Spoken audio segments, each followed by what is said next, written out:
இன்றைய புனிதர் திருக்காட்சியாளர் Emily Snyder. இவரின் திருமுழுக்கு பெயர் ஜூலி. இவர் 1845 திருச்சிலுவையின் மகள் என்றழைக்கப்பட்ட துறவற சபையில் சேர்ந்தார். 1851 அஸ்பல் என்ற ஊரில் நவ துறவிகளை கண்காணிக்கும் பொறுப்பை ஏற்றார். 1852 டியூசல்டோர்ஃபில் உள்ள துறவற மடத்தில் தலைவியாக நியமிக்கப்பட்டார். அப்போது அவர் தன்னுடன் வாழ்ந்த மற்ற துறவிகளுடன் சுமூகமான உறவின்றி வாழ்ந்தார். பலவித பிரச்சனைகளை சந்தித்தார். இவர் எல்லா எதிர்மறையான சூழல்களையும் சந்திக்க இடைவிடாமல் இறைவேண்டல் செய்தார்.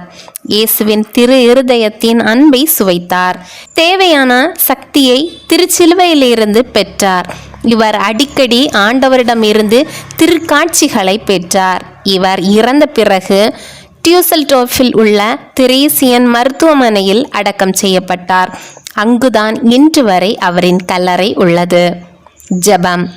அன்பு தந்தையே இறைவா, உமது இறையழைப்பின் குரலை கேட்டு உம்மை பின்தொடர வந்த உள்ளங்களை வழிநடத்தும் பொறுப்பை திருக்காட்சியாளர் எமிலியிடம் ஒப்படைத்தீர்.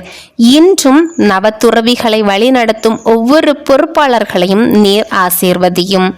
தூய ஆவியின் துணையுடன் செயல்பட்டு தெளிவான பாதையில் நேர்மையான முறையில் இளைஞர்களை வழிநடத்த துணை புரிய வேண்டுமென்று இறைவா உம்மை மன்றாடுகின்றோம்.